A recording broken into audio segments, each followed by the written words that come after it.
and action. All right, first I'm going to read a letter from Helene Hamilton. Everybody remember Helene? Many of you do. Helene had more activities than I probably know about, but I know that for many years she ran the youth group. What else did she do? She taught in religious school. Helped at Raven Stadium. Okay, a lot of fundraising. All right. So Helene Hamilton, she moved to the West Coast. Her husband was in the radio business, and so he had to move wherever there was work. How does Sig do it? After my own dabbling into Torah reading, it became even more amazing how he would read Torah flawlessly throughout the year and seemingly effortlessly in a soothing voice. We'll talk about that later. Is it all memorized? So I was not without some trepidation when we held our youth group-led services with kids who prefer to figure it out when they show up and had their own ways of expressing their faith, never knowing how their self-expression would take shape, be it in words, dress, hairstyle, etc. Ziggy always supported all of us and always had a supportive and complimentary comment. My best wishes to the Gast family on this occasion. And for Marion and Harvey, you're out. Now, I know a lot of us remember Marion very fondly, and my favorite thing is she was able to improvise on the spot. And for the graduation from preschool, she took a yarmulke and a square of cardboard, stapled it together, and that was your graduation cap. And what was his degree in? It was some kind of in fairy tales. He got a degree in fairy tales. This Yom Kippur, sitting in our San Diego Conservative Synagogue, we realized that we knew most of the melodies for the liturgy from listening to Baal Korah's Sig Gast for over 40 years at Temple Adas Shalom. We also know the Sabbath melodies. Thank you, Zig. Even though Zig is not known for smiling on the bima, well, that's all changed, right?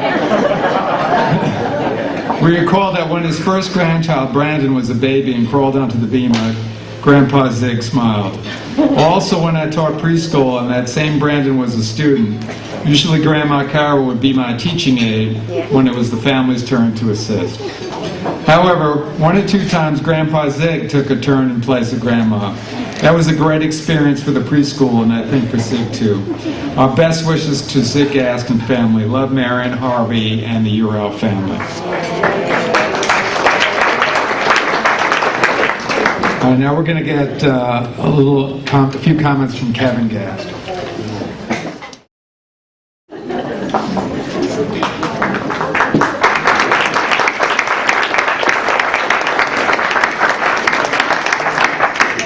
So if my dad could plan the perfect day, what would it be?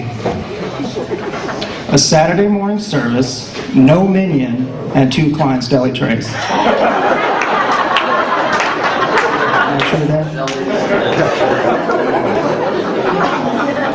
I just want to take a moment to thank all the people who helped out put this wonderful event together. David Rosenblatt, Fran Cohen, Jimmy Circus, Ann Cogan, Amy Schoenberger, MC Brad Cogan, fellow roasters, the many volunteers who work behind the scenes to help put this special night together, and everyone here tonight who chose to take time out of your busy schedule to honor my father for 50 years at the Temple.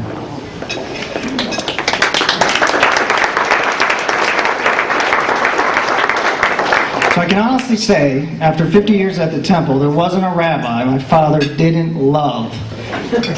Loved to frustrate, loved to tell what to do, loved to disagree with.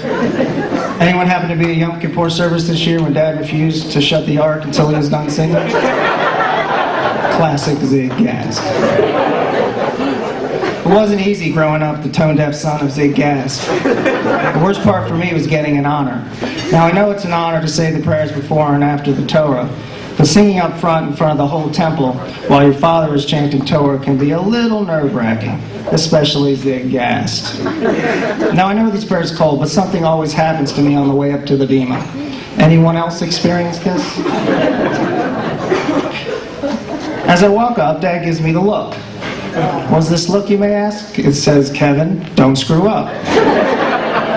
I hear it loud and clear in my head. No one else seems to see it. Maybe you don't get the look, but maybe you sense the overall vibe coming from him. Usually after this look, I've already forgotten the first line, the melody, where I'm at, what am I supposed to do next. As the silence starts to become uncomfortable, Dad is so nice to start the first line for me.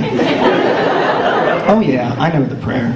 Jewish instinct kicks in, somehow I get through it. Super relieved. I didn't screw up too bad, right? I should have a little more time before the next prayer, but after Dad finishes his 50 lines of Hebrew in less than 30 seconds, I realize I'm not done. Uh-oh. How does that second prayer go again? Was I supposed to kiss the Torah? Another look from Dad clearly says, didn't I tell you not to screw up? And then I managed to finish. As I wearily walk over to the next spot and get the well-deserved handshake, I realize then the handshake isn't for doing a good job, but for the honor, but for surviving the pressure of Sig Gast while on the bema. Dad, being an accountant, always tried to teach his kids fiscal responsibility. When my brother Brian was 10, he offered him 20 cents to clean the entire house. Adjusted for inflation, I'd say that 20 cents is about $1.50 today. When Brian found out his friends were getting $2 from their parents, he went to Dad and demanded a raise. Demanded was the key word. Not the best way to negotiate an increase in pay. Well, as you can imagine, Brian received a fierce Sig Gast look and was told, and I quote, if you don't like it, move out. He was 10. As Brian sheepishly walked away, I snuck in behind him and told Dad I'd do it for 50 cents. He got the job. I guess he did manage to teach one of his kids fiscal responsibility.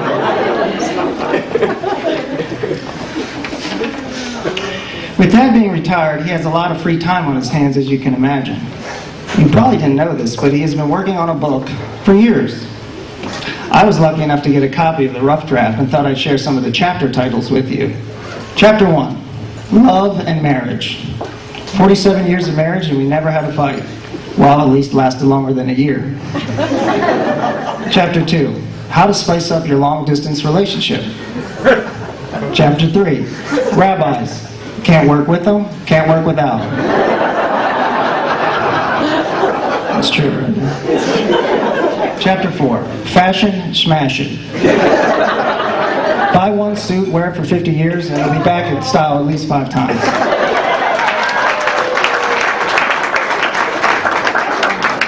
Chapter 5, What's on the menu? Deli? He loves deli. Chapter 6, Procrastination should be a misdemeanor. He hates procrastinators. Chapter 7, Sticks and stones may break your bones, but I prefer to put them in my yard.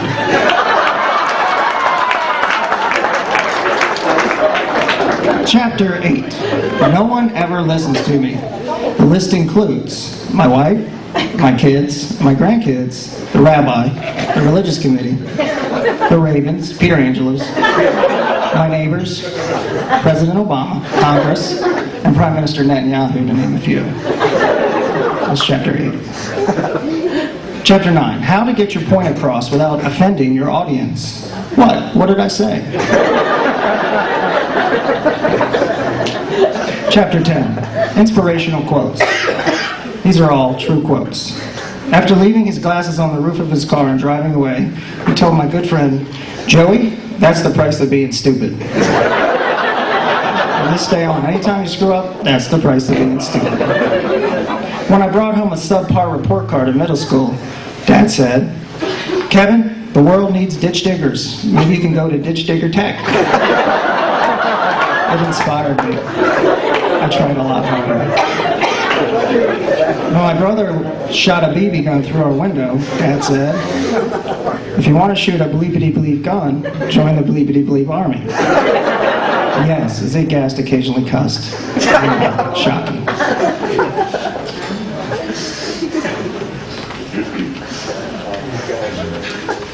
Finally, I want to leave you with an insight into my father that only I would know. What are the top 10 things Sig Gast thinks about while sitting on the bema on Friday nights? These are true. Number 10. I really don't understand why they can't have Klein's deli trays for Oneg. I'm sure they'd be a big hit. Number 9. If I bring in a large Tupperware container, I probably could take enough desserts home to last me until next week. Number 8. I think Save-A-Lot is having a sale on garbanzo beans. Maybe I should buy 50 cans. No, I think I'll splurge and buy 100. Number 7. While sitting on the bima. When I get home, I think I'll watch an Italian opera sung in German with French subtitles. You get the gist. Number 6. Tonight, I'm going to walk extra slow back to the mic to see if I can get a reaction from the rabbi. The rabbi, Dad. Number 5. You know, the chorus really could use a bass guitar player. And maybe a drummer. Yes, definitely a drummer. Number 4. I hope my DVR still has last night's episode of The Real Housewives of New Jersey. I shouldn't have told you guys. He loves that show. Number 3. I should probably work in my yard tomorrow. I think I saw some greenery that needs to be chopped down.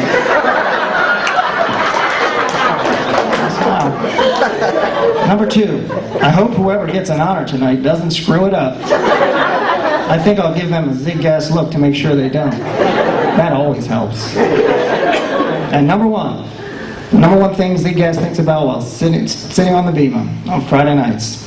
Saturday morning service tomorrow. Hope nobody shows up. I hear there'll be 2 Klein's deli trays.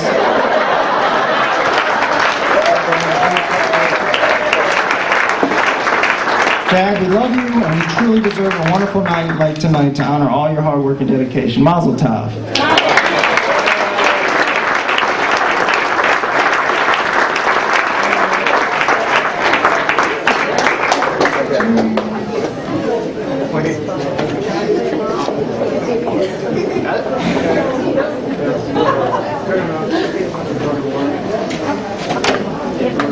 Well, you know, anything we made up compared to that, I don't know. I was on the bima with Ziggy. It was a bar mitzvah, and someone out of town people, and they brought up a guy to do the hagba, and Ziggy says, "You know how to do the hagba?" The guy says, "Yeah." He says, "Do it."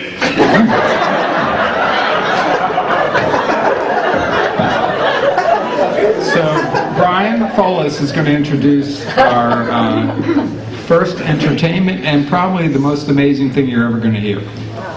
Thank you.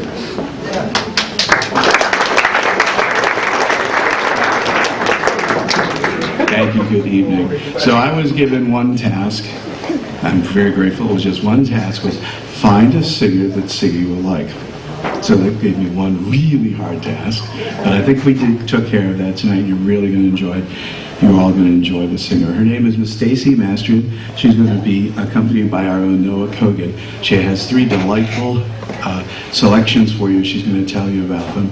And I met Stacy a long time ago. Well, not a long time ago, but reasonable. So we met at Bel Air Middle School when she was in 7th or 8th grade.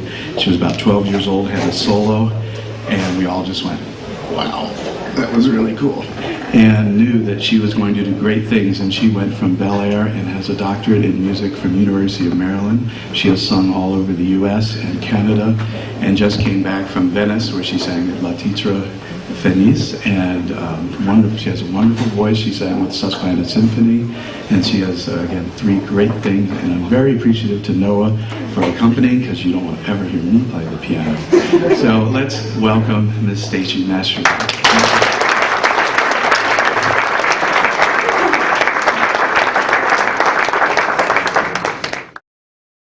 Good evening. Can everybody hear me? No?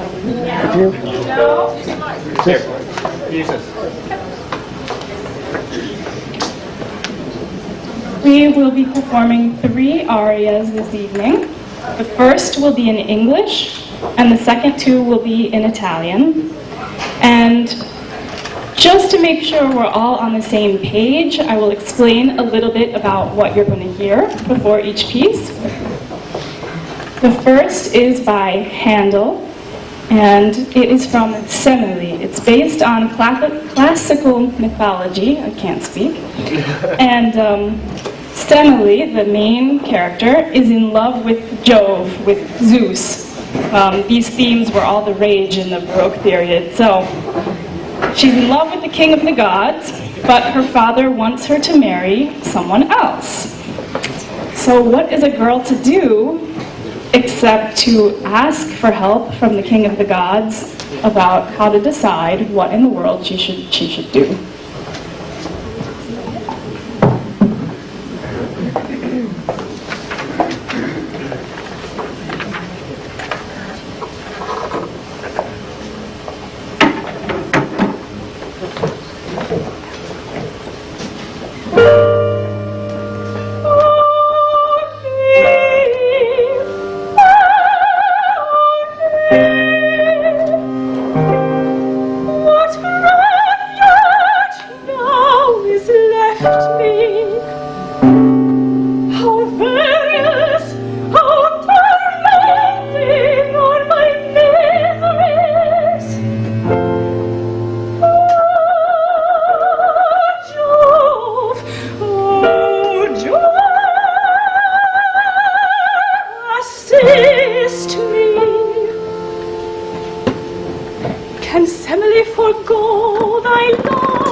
By Giuseppe Verdi from Rigoletto. It's called Caro Nome, Dear Name. Some of you may know it. For those who do not, thank you. For those who do not, I should just sing what I'm talking about. Yes, I'll do in a second. Gilda, the character I am. Can you hear me with this? Okay. She's a very sheltered girl. and kind of think of Rapunzel in the tower, maybe. And she has happened to sort of pass by a man in the course of her day, and they exchanged glances, and then he's found where she lives, and he comes to see her, and they talk, and he kisses her. And so this is the moment after he's just left, and so she's just discovering that first love, and she's saying his name, which it's opera, so things are crazy. He's pretending to be someone he's not.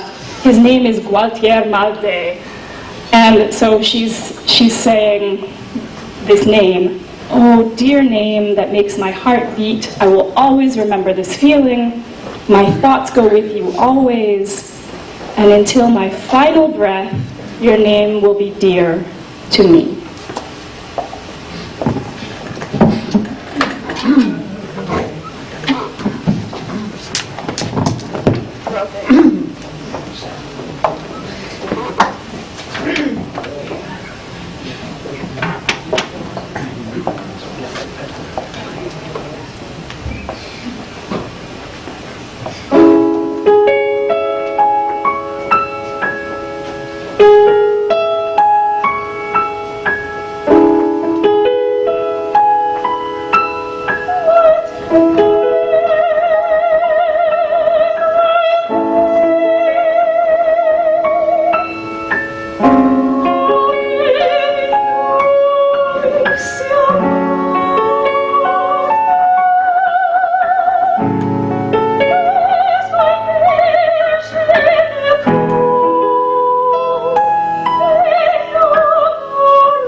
Got it. Okay.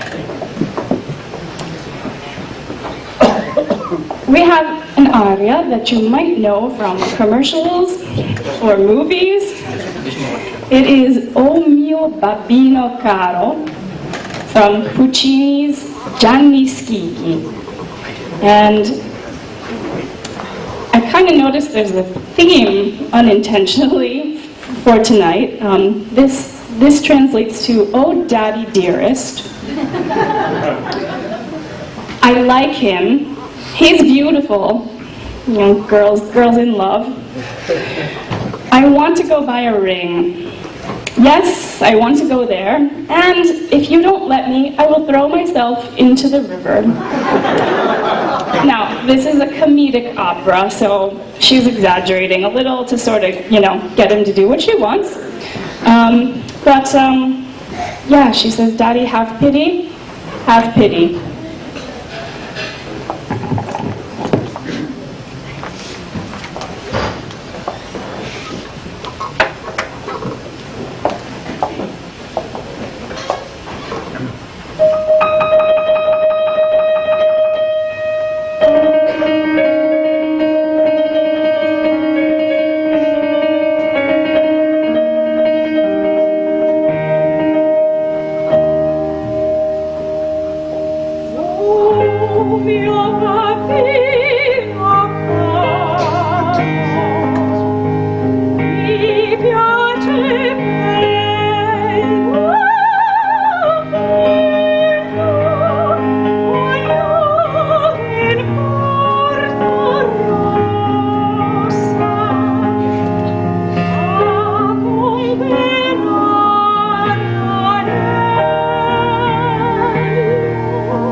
Sig, how you doing?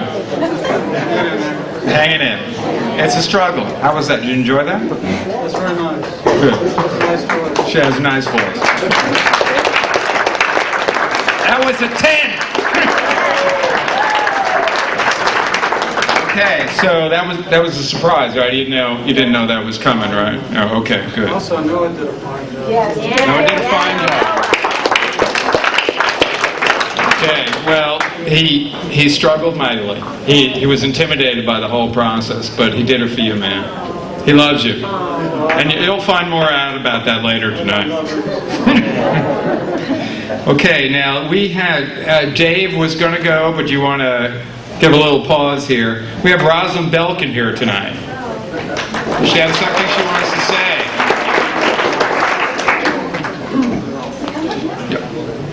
What then? This way you can be preserved forever on video. No video for me. No pictures for me. Don't make me call you by the secret name. I like it better. Come back. Do that. Come back here. Yeah, by the microphone. Be careful, it's safer this way. Rosalind is going to give us some words. Only for you. And a tough act to follow at that. I have a total fear of speaking in front of an audience. So you say, why did I volunteer today? Actually, this is where my story regarding Sig begins. Around the first few years of joining this temple, I was asked to do an aliyah. Normally, I would say no, but it must have been someone I really liked that asked, so I agreed. I rehearsed the aliyah in my head, and when it came time to perform, I had a total brain freeze. I did remember the first portion. It was the second tune I couldn't recall. From the side of my mouth, I asked Sig for help. At first, he didn't answer. When I asked again, I got a flat no. It was a long time ago, but I remember. At that point, I was on my own and did the best I could. At the end, Sig looks at me completely dumbfounded and says, "Why did you do that tune?" Well, duh. Did you help? Sig is so knowledgeable and confident, he sometimes forgets we all don't have his ability, particularly when he doesn't let one small mistake escape from any mouth, no matter how young or how old. So, I had my day of redemption. My last oneg had lots of food left over. I packed it up and helped Sig take it to his car. He was so grateful. I saw his softer side that we all know is there. He said, "What could he do to repay me?" Well, of course there was nothing, but I wasn't going to let this precious moment escape. I told him that he could let people, particularly kids, my kids, make mistakes and not correct them. I didn't anticipate his answer. He was reflective, taken aback, and even remorseful. He then told me an unkind story about what his mother always said about him. Do you remember? I remember many stories. Okay. She told him about a cow that gave the best milk in all the land. It was the finest like none other. It was always kept in a pail. Then she said, "Well, Sig, you would come along and kick it over."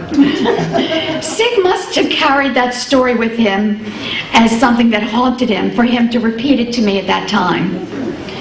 My take on it has another twist. In my eyes, Sig, if you kicked over that pail, in all of your wisdom, you knew something that others didn't. It must have been spoiled. So, Sig, I am here today, with all my fear speaking, to tell you that we love you and know that you are the wisest in the land in our eyes. But please, give some of us a break.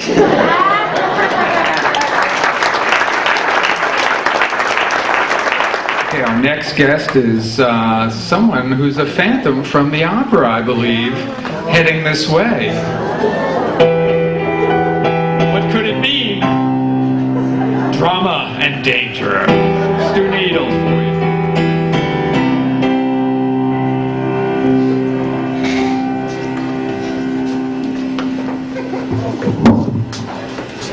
Sig, You look great. this is for you. This is for you. Mark, before you start, I have only known Sig for a year and a half, maybe. I've been more involved in the synagogue than ever in my life before, and a major part of it is for this man, for just making every service that he touches magical, knowing that music is as important a part of his life as it is of mine and Mike's and a lot of us here. The music is not just what happens in that sanctuary. He lives music, and I just couldn't resist doing what I'm about to do and tell you the story of the fan of every opera. Maestro, please.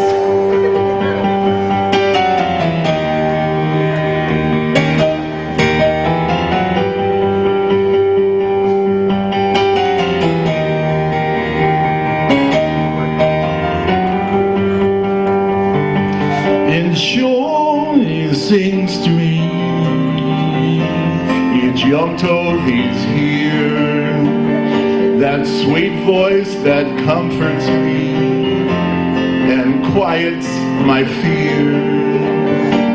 And when the service starts, he'll surely be there.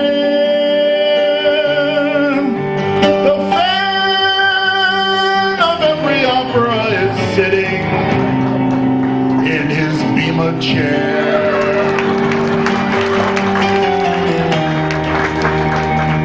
There's more.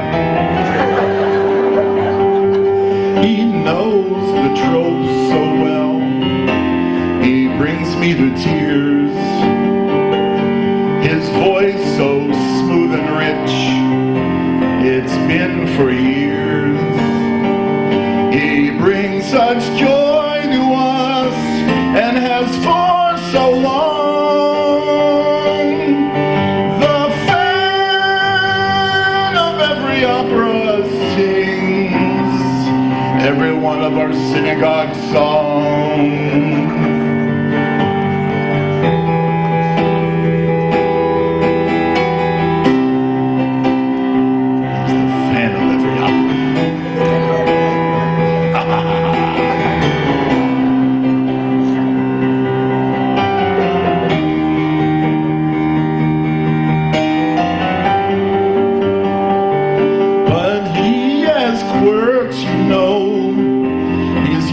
Among Jews, they make him who he is. We'll start with the shoes. He wears them all the time as if it's Yom Kippur. The fan of every opera never buys shoes at the dress shoe store.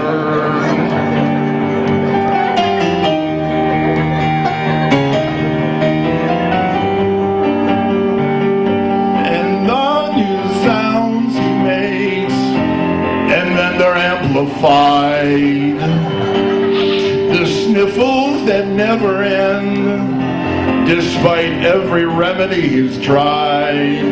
That's a small price to pay for all he is. The fan of every opera is the best Balkara in the biz.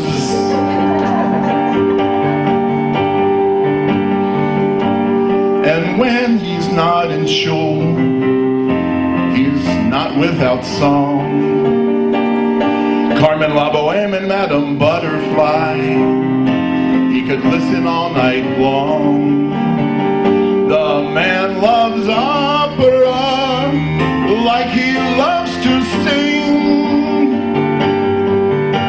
The fan of every opera brings this joy to all of us every Shabbat evening. He's our half-century Balkara. He's the fan of every opera.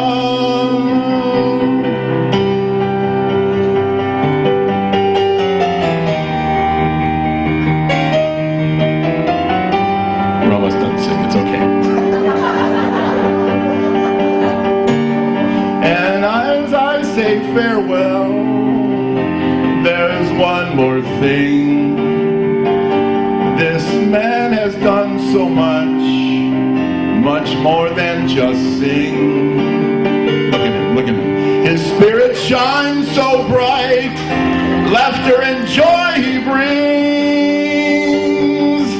The fan of every opera loves us all in every word he sings.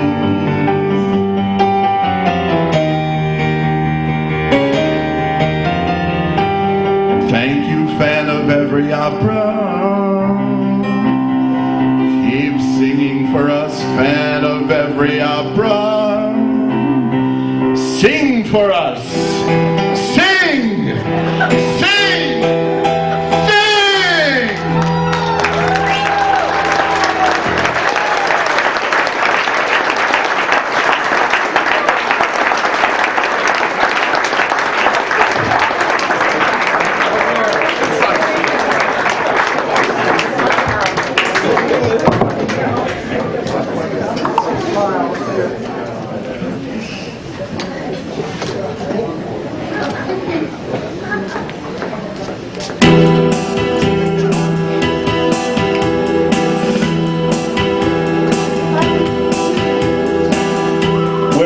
Days of yesteryear.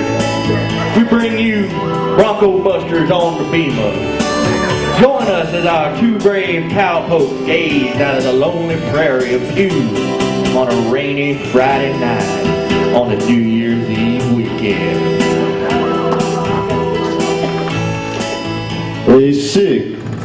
Yep. Mighty quiet tonight. Not quiet enough. Well, there's only that one soldier boy and his three little doggies out there. I sees them. Maybe they need to be at that other ranch, the bar mitzvah. Sorry, partner, too young. How about that there babysitting? Nope, too old. Anyways, 3 is a bad number. Why is that? Well, it says right here in the good book, Sim Shalom, that if you're going to have more than one, 4 is the only good number. Right, Carol? Right. Well, they were being pretty good. I can still hear them.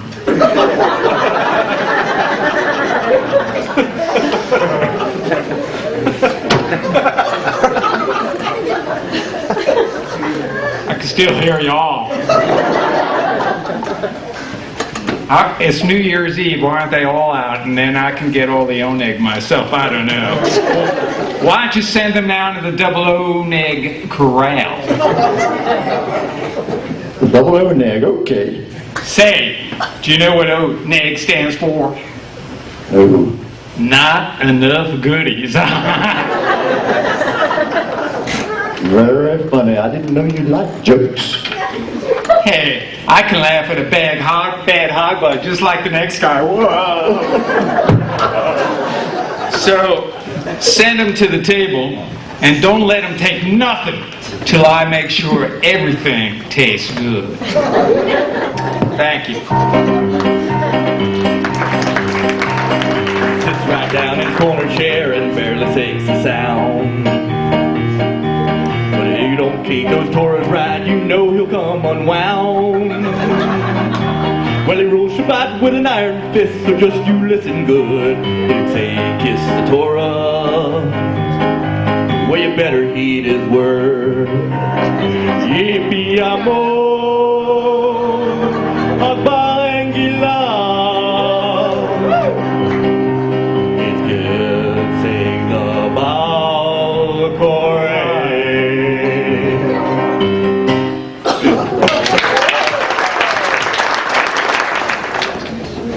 Anita has a few more. While Anita's on her way up, I was asked, the roving reporter on the Unearthing Famous Things About Zig, is there is a family in this congregation, and 3 children went through bar mitzvah training with Mr. Zig, and Mr. Gast became Mr. Gastly.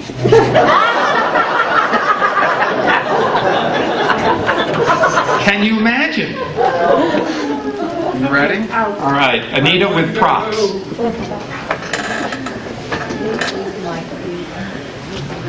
Yes, I have a few. First of all, just to be nice, with a show of hands, how many people here attended Yom Kippur services when Siggy did the whole thing?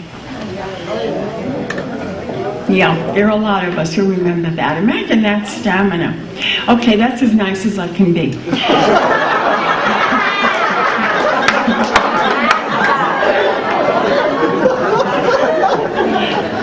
Kevin, you brought to mind my bat mitzvah, and the only stipulation I made was don't let Siggy stand anywhere near me. I was in terror that I would look at his face and forget where I was and lose the whole thing. I didn't come to tell you about that, though, you know.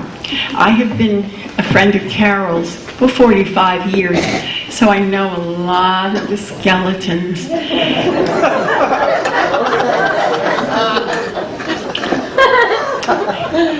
I'll leave most of them in the closet, even the one about why I am Kevin's daddy. That's a story you'll have to ask for separately. You know, you may have noticed that Siggy dances to a different drummer. He doesn't. He defines things differently than we do. For example, the term leftover. Generally speaking, that means what is left after other people have had their food. He's getting better. This morning he broke in the middle. That's pretty good for him. It used to be right at the head of the line. Now, most of us might think you take home the leftovers. Some of us need a little bit more.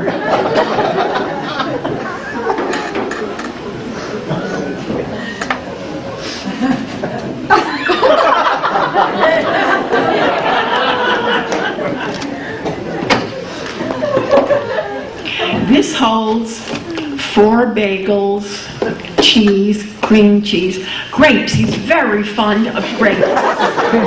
Tuna salad. After he goes home, we can have the little singles, you know, the ones that fall off the bunches.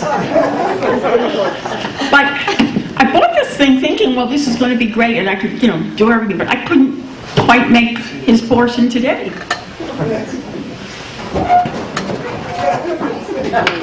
He sometimes uses this size. Sometimes it's this one. I even tried hiding them in the freezer one time. And he brought everything home on paper plates. The paper plate on the bottom and the other one on the top. And I thought, oh God, that's going to be all over his car. So I decided I'd let him have his lids. I leave them out. I don't do that anymore. But after this morning, when I saw the portion that he had, I knew the lunchbox couldn't do it. I bought him another one.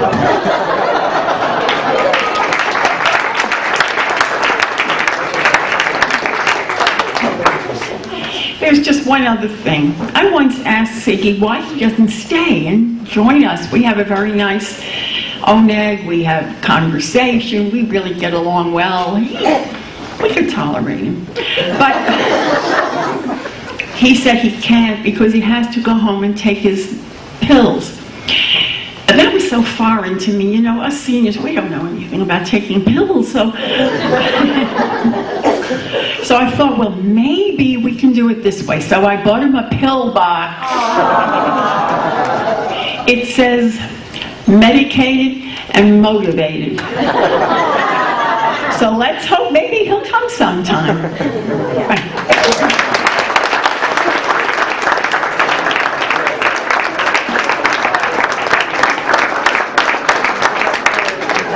Any suggestions? It'll go viral.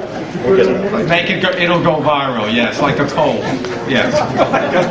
Brad, I forgot to tell them next time they come to service to bring a non-perishable item. Very subtle, very subtle. All right, so, Brian, you ready to go? One moment. One No, moment. I'm at. Oh, we're on. All right, David. Thumbs up. Dave's ready. I'll get out of his way. Should we move this forward a little? I don't know, I can use that. Okay. All right. All right, now we're going to hear Dave Jaffe. So, Sig, when we were in the car today, Brenda and I and Eli, who we dropped off at some homecoming thing, we told Eli we were coming over here to honor you. He said, "Wow, how old is Sig?" So we kind of tried to figure it out and told him. He said, "You know, he looks pretty good for a guy who's that old." And I said, "Well, yeah." I said, "Thanks. See, that's a compliment. I'm going to tell him." So, that's from Eli. And it's true. You really do.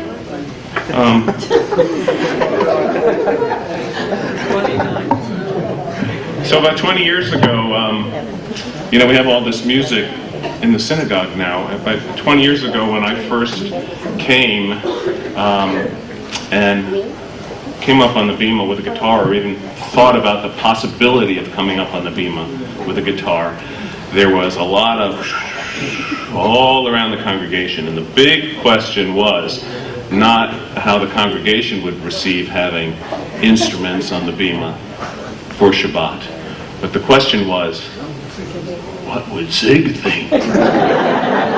Is Sig okay?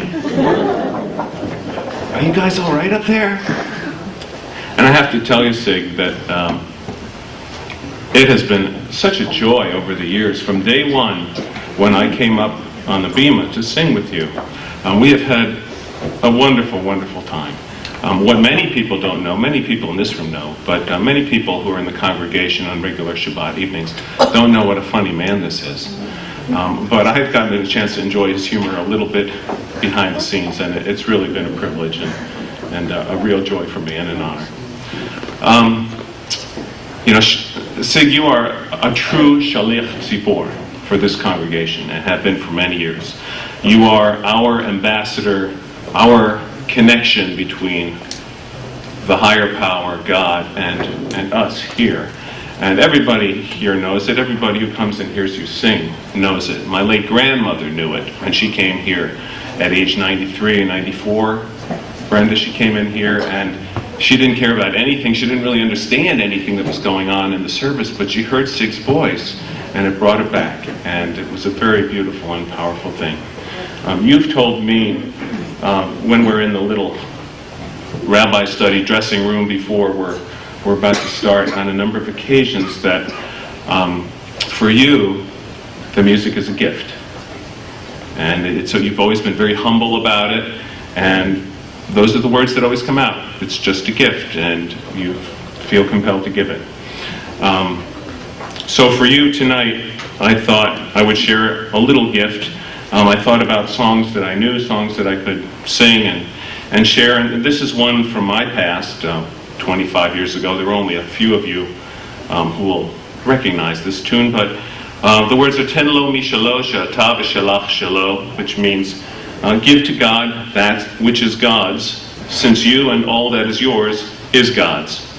We'll sing a new song before God. And I thought of this, Sig, because I think that's the way you really approach what you do from the bima. So, with love.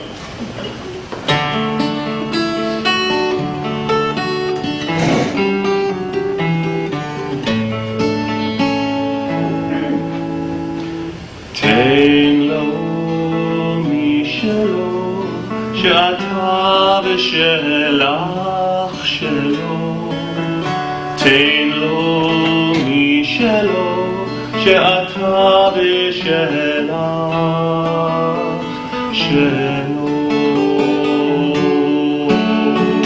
V'no mai lefanav shira chadasha, shira chadasha.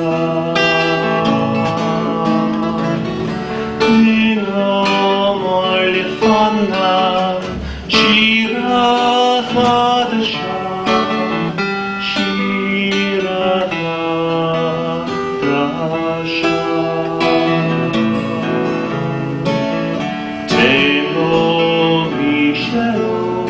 שאתה בשלך שלו, תן בו משלו, שאתה בשלך שלו.